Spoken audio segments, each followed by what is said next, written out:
ପୁରାଣରେ କିଏ କୋଉ ବାପ କୋଉ ଝିଅକୁ ହରିଛି ମୁଁ ପ୍ରମାଣ ଦେବି। ଦେଖିବା ଅଛନ୍ତି ନା ନାଇଁ? କବି ସମ୍ରାଟ ଉପେନ୍ଦ୍ର ଭଞ୍ଜ ଛୋଟିଆ କବି ନୁହଁ, ବହି ସୁଭଦ୍ରା ପରିଣୟ। ବାପା ଝିଅକୁ ନେଇଛି ନା ନାଇଁ ଦେଖି। କଳା ସୁର ସଭା ବସି ହରେ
ତାହେଲେ ସୁରସଭାରେ ବେଦବତୀ ବ୍ରହ୍ମା ନିଜ ଝିଅ ଉର୍ବଶୀକି ବଳାତ୍କାର କରିଛି ନା ନାଇଁ? ଆଜ୍ଞା ମୁରଦାରୁଣ ଜନ୍ମ ହେଇଛନ୍ତି ନା ନାଇଁ?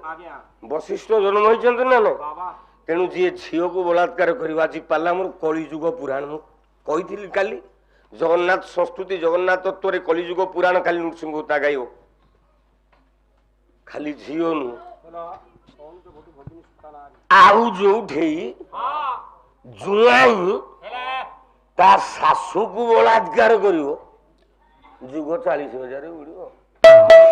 ଖାଲି ପୋକ ଉଡି ହବ ଆଉ କଣ ଯୋଉ ଜୁଆଇଁ ଶାଶୁକୁ ହରିବ ତା ଡେଉରେ ପୋକ ଖାଲି ହବ ଆଉ କଣ ପୋକ ହବ? ଆଉ ସେ ବଞ୍ଚିବ? ପୁରାଣରେ ଏମିତି କିଏ ହରଣ କରିଛି? ଶାଶୁକୁ ଜୁଆଇଁ ପ୍ରେମ କରିବ, କିନ୍ତୁ ତା ସ୍ତ୍ରୀର ନଣନ୍ଦ ବୋଲି ତା ଭଉଣୀ ଗର୍ଭ ହବ। ଆରେ ଏମିତି କେମିତି ହବ? ତମର ମୋର ପ୍ରେମ ହବ, ଆମ ଶହେ କେତେ ଗର୍ଭ ହବ? ତୋର ପାଠ ଅଛି ନା ଆଉ କଣ? ବିଲ୍ୱ ମଙ୍ଗଳ ଉପା ଜୟ ମଙ୍ଗଳ ତାକୁ ନେଇକି ଯାଉଥିଲା ଅରଣ୍ୟକୁ, ସେ ପାଲା ଆଜିକାଲି ଆଉ ଚାଲିଛି? କାହିଁକି ଶ୍ରୋତା ଏତେ ପରିଶ୍ରମ କରିକି ଆସିବେ? ଆରେ ଅପେରା ପାର୍ଟି ଦେଖିବା ପାଇଁ ଜଣେ ଜଣେ 200 ଟଙ୍କା ଟିକେଟ କଲେ, 100 ଟଙ୍କା ତେଲ ପକେଇଲେ, 50 ଟଙ୍କାର ଖାଇଲେ, 350 ଖର୍ଚ୍ଚ। ଆପଣ ପାଲା ଦେଖିବାକୁ ଆସିଲେ, ଏକୁଟିଆ ତ ଆସିବେନି। ଏ ଆରେ ସନେଇ ଟିକେ ପାଲା ଦେଖି ଯିବା। କିଏ ଆଇଛି ନା? ସନା ଦାସ ଆସିଛନ୍ତି ନା ହୁତା ଆସିଛି ଯିବା। ଆପଣ କଣ କଲେ? ଗାଡିରେ 150 ଟଙ୍କା ତେଲ ପକେଇଲେ, ଆଇଲେ 2 ଜଣଙ୍କୁ ସାଙ୍ଗରେ ଆଣିକି ଆଇଲେ। ପାଲା ଦେଖିବାକୁ ଟିକେ ମଜା ନହେଲେ ଭଲ ଲାଗିବନି। ତାଙ୍କୁ ପାନ ବିଡି ସିଗାରେଟ ଜଳଖିଆ ଯଦି ଏଇ ଟିକେ ଦରକାର, 1000 ଖର୍ଚ୍ଚ କରିକି ଆଇଲେ। ଇଆଡୁ ଇଆଡୁ ମତେ ବୁଝାନି, ପୁରାଣରେ ଏକତା କୋଠେ ହେଇଛି ବୁଝା। କଣ ହେଇଛି? ଏଇ ଯୋଉ କଥା କହିଲି, ଜୁଆଇଁ କୋଠେ ଶାଶୁ। ମୁଁ କଣ ସନା ଦାସ ଗାଏ କହିଛି କି ଭାବୁଛୁ? ଏଇନୁ ଆସିଲେ ଶୁଣୁ, ଆଉ ନମ୍ବେଇ ଦେବି ଆଉ କଣ, ତା ବାଦ ଆଉ ନଟ ମିଳେଙ୍ଗେ। କେବଳ ତାଙ୍କର ନମ୍ବାଟି ଭଲ ହଉଛି। ଦେଖେ, ଶାଶୁ ସାଙ୍ଗରେ ଜୁଆଇର ପ୍ରେମ, ନଣନ୍ଦ ବୋଲେ ତା ଭଉଣୀ ହେଇଛି ଗର୍ଭ। କବି ଅଚ୍ୟୁତାନନ୍ଦ କହିଲା, ମନ ହାର୍ଦ୍ଦି ମୋ ଭାରତୀ କିନ୍ତୁ ଆଜ୍ଞା ଯୋଉ ପ୍ରେମ ହେବେନି ଶାଶୁଟି ରାଣ୍ଡି ହେଇଥାଉ। ଏଇଥିରେ ଲେଖା ହେଇଛି ଯାଉନ ଶାଶୁଟି ରାଣ୍ଡି ହେଇଥାଉ, ବାବା ଜୁଆଇଟି ରାଣ୍ଡୁଆ ହେଇଥାଉ, ବାହ ନଣନ୍ଦଟି ରାଣ୍ଡି ହେଇଥାଉ। ବାହ ବାହ ବାହ କଲା ମନ ହାତି ମୋ ଭାରତୀ ହେ ଯତ୍ରୀ ରାଣ୍ଡି ବିରତି ମନ ହାତି ମୋ ଭାରତୀ ହେ ଯତ୍ରୀ ବିରତି ମନ ହାତି ମୋ ଭାରତୀ ମନ ହାତି ମୋ ଭାରତୀ ନଣନ୍ଦ ଭାଉଜ ପ୍ରେମେ ଶାଶୁ ହେଲା ଗର୍ଭବତୀ।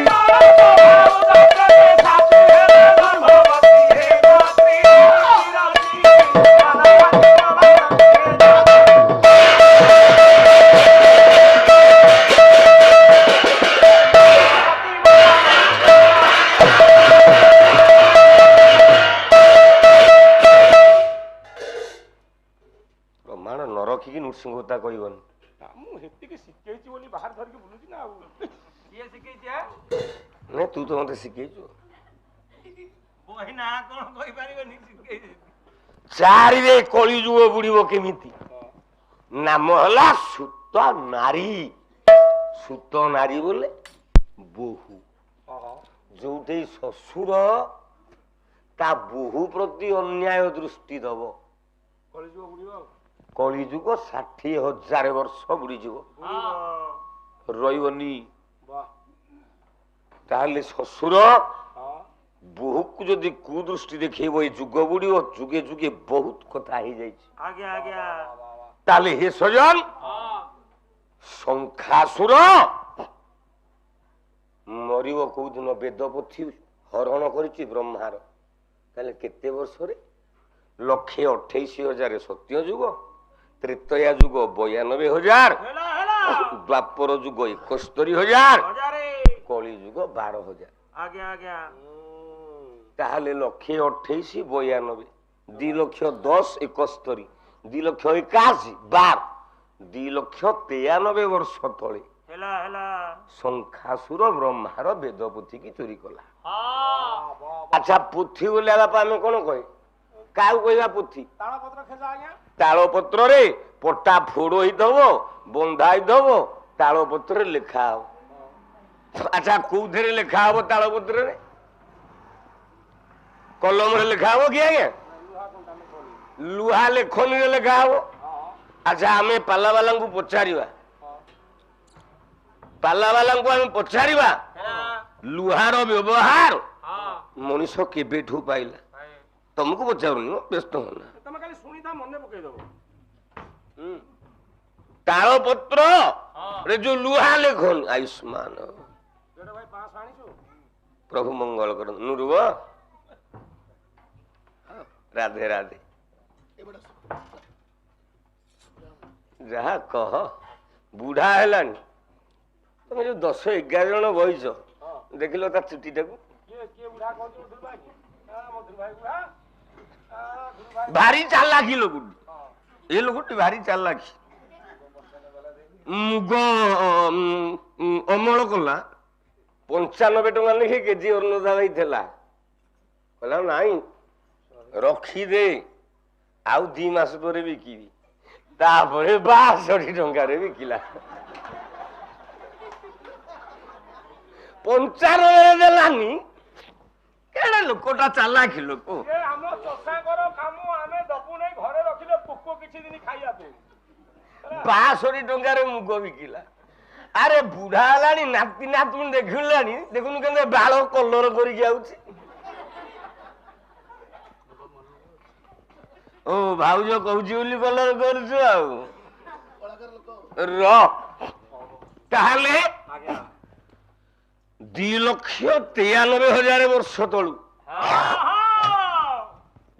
ଶଙ୍ଖାସୁର ଚୋରି କରିଛି ବେଦର, ଏବେ ବ୍ରହ୍ମାର ବେଦ ବୁଦ୍ଧି।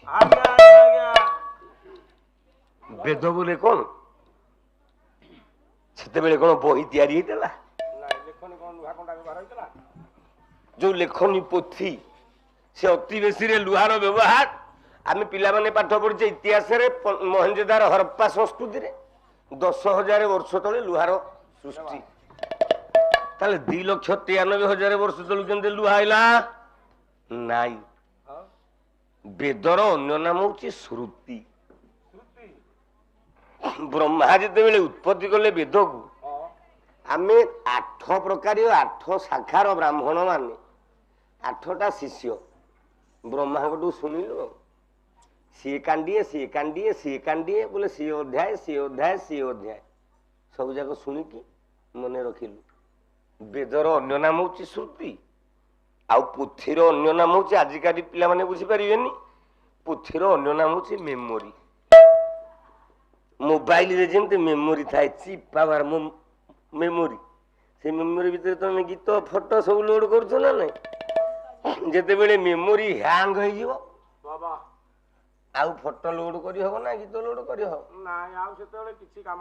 ଶଙ୍ଖାସୁର ବ୍ରହ୍ମା ବସିଥିଲା ତପସ୍ୟାରେ, ତା ମେମୋରି ପାୱାରକୁ ହ୍ୟାଙ୍ଗ କରିଦେଲା।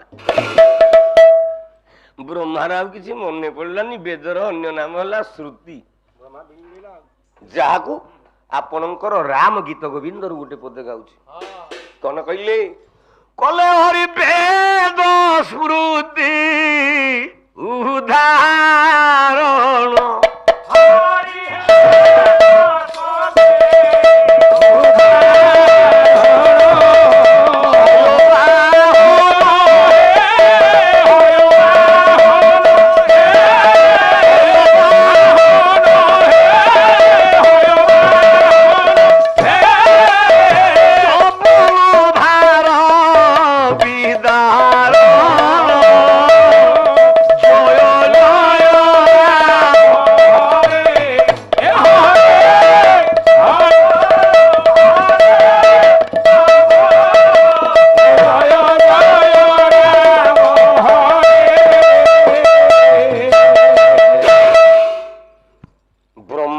କାନ୍ଦିଲା। ପୁଅର ଯଦି ପେଣ୍ଡୁ ହଜିଯିବ, ସେ କହିବନି ବାପା ମୋ ପେଣ୍ଡୁ ହଜିଗଲା। ପୁଅର ଅସୁବିଧା ବୋଲି ସେ କାହାକୁ କହିବ? ତା ବାପାକୁ କହିବ, ଆଉ କାହାକୁ କହିବା? ବ୍ରହ୍ମାର ବେଦପତି ଚୋରି ହେଇ ଯାଇଛି, ତା ବାପା କିଏ? ଆରେ ତୋ ପୁଅ ନା ତୁ ବ୍ରହ୍ମା ହେଇଛୁ। ମୁଁ ତୋ ପୁଅ ବ୍ରହ୍ମା କଥା କହୁଛି। ତୋ ପୁଅ ବ୍ରହ୍ମା କଣ ବେଦ ଉଚ୍ଚାରଣ କଲା ବାଲା? ତୋ ପୁଅ ବେରା ଗାଁରେ ଖାଲି 2 ଅକ୍ଷର ଉଚ୍ଚାରଣ କରୁଛି। ନାରାୟଣକୁ ଡାକିଲା, ଯାହାକୁ ଉତ୍କଳ ଘଣ୍ଟ ଯଦୁମଣି ମହାପାତ୍ର ଆଉ ଧାଡିଏ କଲମ କଲେ। ନିଗମ ବୋଲି ତାର ଫୁଲ ହାସି କର, ନିଗମ ବୋଲି ତାର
ପାଲା ହଉଛି ସାହିତ୍ୟ। ସାହିତ୍ୟ ସଂସ୍କୃତି କି ଭୁଲିଗଲେ ପାଲା କେବେ ବଞ୍ଚିବନି। ଆଚ୍ଛା, ନିଗମ ବନିତାର କବି କହିଲେ, ଆଉ ୟା ଭିତରୁ ଟିକେ ବେଶୀ ସାହିତ୍ୟକୁ ଧରନ୍ତି ମୋ ରମେଶ ବାବା। ରମେଶ ସାର୍ ଅଛନ୍ତି। ଆଚ୍ଛା ନିଗମ ଯୋଉଟା ଗମି ହୁଏନି। ର ଗୋଟେ ପୁଲିଙ୍ଗ ବାଚକ ଶବ୍ଦ। ଆଜ୍ଞା ନିଗମର ଅନ୍ୟ ନାମ ବେଦ। ଆଚ୍ଛା ବେଦକୁ ବନିତା କେମିତି କରାଗଲା? ତାକୁ ଝିଅ କେମିତି କରାଗଲା? ହେଲା ଟିକେ ଆର ପାଲା ବାଲା ଆସିଲେ ଯେ ବୁଝାଇଣ ଦେବ।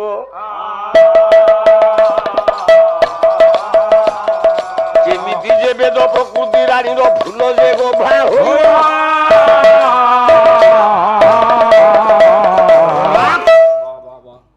ସ୍ୱୟଂ ନାରାୟଣ ଧଇଲେ ମୀନ ରୂପ ଶଙ୍ଖାସୁରକୁ ମାରିବାକୁ ଗଲେ। ପ୍ରଳୟ ପୟୋଧି ଜଳେ ଧୃତ ମାନସୀ ବେଦ। ପ୍ରଳୟ ପୌଧି ଜଳେ ଧୃତ ମାନସୀ ବେଦ। ବହିତ ବିହିତ ପରିଶ୍ରମ ଖେଦ ବହିତ ବିହିତ ପରିଶ୍ରମ ଖେଦ। ଏସବ ଧୃତ ମୀନ ଶରୀର କେଶବ ଧୂତ ମୀନ ଶରୀର। ଜୟ ଜଗଦୀଶ ହରେ ହରି ଜୟ ଜଗଦୀଶ ହରେ ଜୟ ଜଗଦୀଶ ହରେ। ହୋତାର ଯଦି ଟିକିଏ ଗାଇବା ନଥାନ୍ତା ଏମାନେ ମତେ ତଳ ବେଣ୍ଟି କରିକି ମାଡୁଥାନ୍ତେ। କିନ୍ତୁ ହୁସିଆର ହୋତାର ଚାରି ଧାର। ର କେବଳ ତିନିଟା କଥା। ଦ୍ୱାପର ଯୁଗରେ କିଏ ମଦ ପିଇଛି? ନିଗମ ବନିତା। ଆଉ କୋଉ ବାପା ତା ଝିଅଠୁ କ୍ଷୀର ଖାଇକି ଜନ୍ମ ହେଇକି ବଞ୍ଚିଛି? ଏଇ ତିନିଟା 3 ମିନିଟର ଉତ୍ତର। ଏଇତକ ଉତ୍ତର ଟିକେ ଦବ ଟିକେ ପାଲା ବାଲା। ମୁଁ ଜାଣିବି ତମେ ଠିକ ପାଲା ବାଲା। ଆଉ ଶ୍ରୋତା ମାନେ ପଚାରିଲା ବେଳେ ଏଗୁଡାକ ଶାସ୍ତ୍ରୀୟ ମତ ନୁହଁ, ମୁଁ ଶିଖିନି, ସିଏ କୋଉଠୁ ଗ୍ରହଣ କରିଥିବି। ଆଉ ତମେ ତ ଶିଖିନ, କୁଆଡେ ଆଉଛ? ଯଦି ଶିଖିନ ପାଲାକୁ କାହିଁକି ଆଉଛ? ବାଦାମ ବାଡିରେ ପଇଡ ବେପାର କରୁନ? ତମେ ଯଦି ଶିଖିନ, ଶାସ୍ତ୍ରୀୟ ମତ ନୁହଁ, ମୁଁ ଶିଖିଦେବି। ଆଉ ତାହେଲେ ତମେ କାହିଁକି ମତେ ପ୍ରଶ୍ନ ପଚାରିବ? ଖପଲା କାହିଁକି ବନ୍ଧା ହେଲା, ଜଗନ୍ନାଥର ହାତ ପାଦ କାହିଁକି ନାହିଁ, ମତେ କାହିଁକି ତମେ ପଚାରିବ?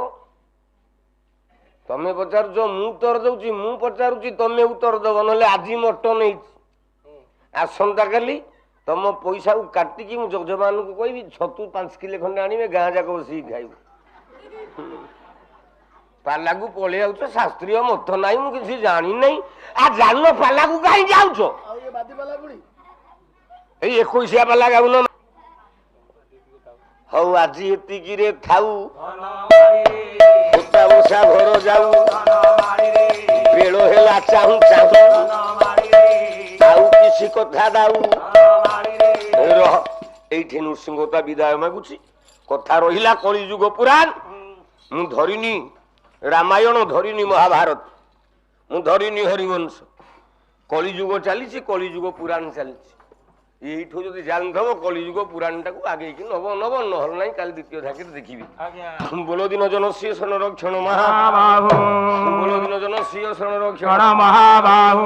ଆନନ୍ଦ ସାଗରେ ପ୍ରିୟ ଦରବାରେ ସର୍ବେ ହରିବୋଲ କର ତାଳି ହୁଳ ହୁଳି ଦିଅ ଏ ବିଶ୍ୱ ଦୁଃଖ ଯାଉ।